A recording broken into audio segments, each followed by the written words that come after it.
Today it is the turn of the zinnias for planting, and not a moment too soon. Zinnias are very heat tolerant plants, so you can grow them outside in the garden. You can see that they have been in the plant nursery for weeks and they are flowering beautifully just in the outside environment. I am going to put some in my polytunnel because my polytunnel is completely empty at the moment, so that doesn't make any sense for me to have an empty bed. So I'm going to pop some in the polytunnel and some in the garden. It's completely up to you. Just bear in mind that if you do grow them undercover in a polytunnel, that you keep an eye on the watering. They've got quite big leaves, so if you let them dehydrate, the leaves will shrivel up. Normally you can get them back, as long as it's not been too long, just an hour or so, you can get them back by a good watering, but you don't really want to make a habit of that because that will put stress on your plant and be detrimental to the success of the flowering later in the season. And just in case you're wondering, yes, we do pinch our zinnias. Look at that branching. So if you have missed any of the pinching of the zinnias stories on Instagram, I will put a link on the screen for you now. That will take you to my website and that will show you all the information on pinching zinnias. Oh look, I'm getting pollinated while I stand here. I better get these planted.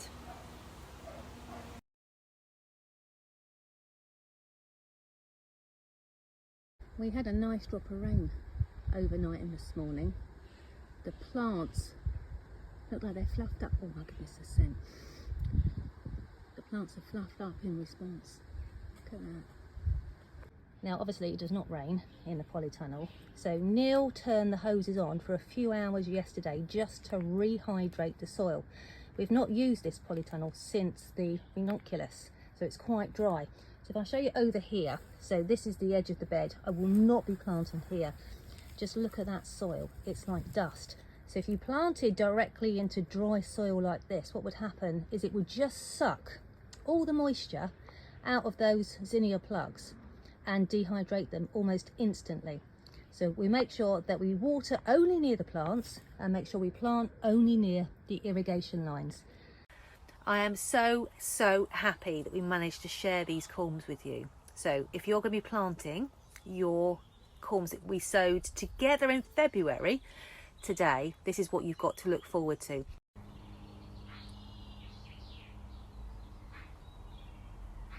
This is one of my favourites. This is probably my favourite pink. This is I call it marshmallow, but I think it's marshmallow. Marshmallow? Doesn't really matter, does it? You know what I mean. Fabulous. I thought you might like to see how I'm getting on. So this variety is all the queens. This is our exclusive blend that I had made up for you, especially for our January seed shop. They are strapping plants. As with all our summer plantings, we are placing the plugs deeper than they were in their cell trays, because what will happen is when you use the irrigation, you don't have to use irrigation, you can use watering cans, it's absolutely fine. So what will happen is the water will then sink in the soil further down, and hopefully what will happen is the roots will then chase that water down.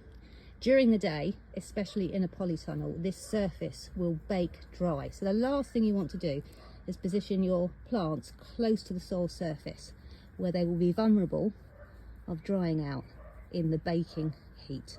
So plant them a bit lower and then hopefully they shall have enough water until it's the next time for you to come round and give them a top up. Just tucking the plants in. Soil is so important. It holds the nutrients, the water and the air. So if it's not a fine crumbly mix, the water, the air and the nutrients are not available to the plant. Also, if you've got nice tilth, what will happen is the roots will be able to get out into the surrounding soil easily and the plants will be able to grow big and strong, having access to everything they need. I do like to dig my holes bigger than the plants actually need at the moment because that makes it easier for the roots to escape. If you've got really compacted soil or clay soil and you dig a hole that's just literally big enough for the root ball and then it's compacted all around the sides, then frankly you might as well have left them in their cell trays. If the roots can't escape into the surrounding soil, the plant can't grow and it will just end up flowering at the size that it is now.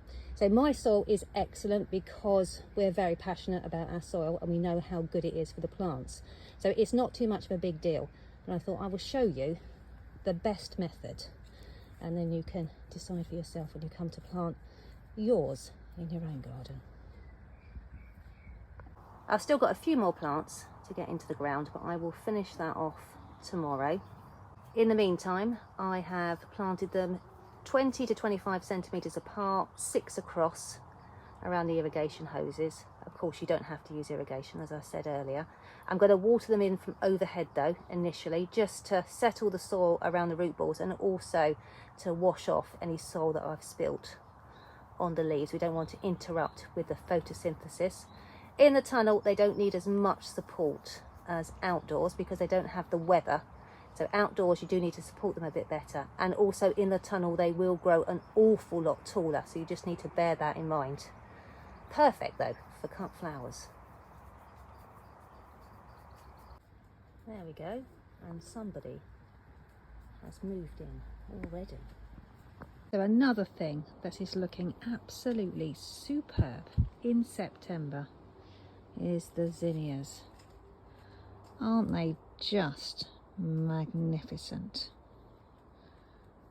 All the queens.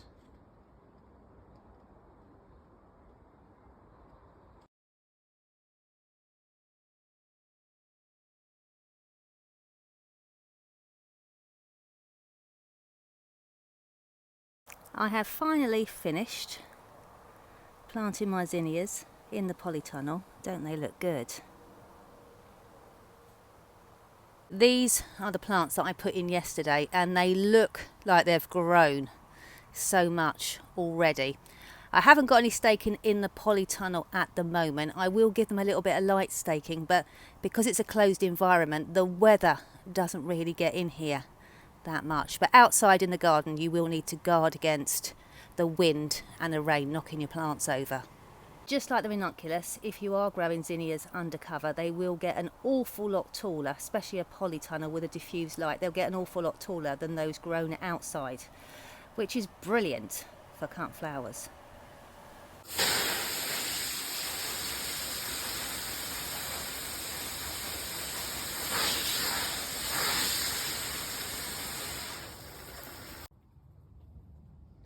The only reason these zinnias are actually in here at all is because we had no more room outside in the garden, and they don't mind heat. But I've got some outside, some inside, and they're all looking just as good. Time for my nightly stroll in the garden after a hard day counting, printing, and generally adding records to the shop.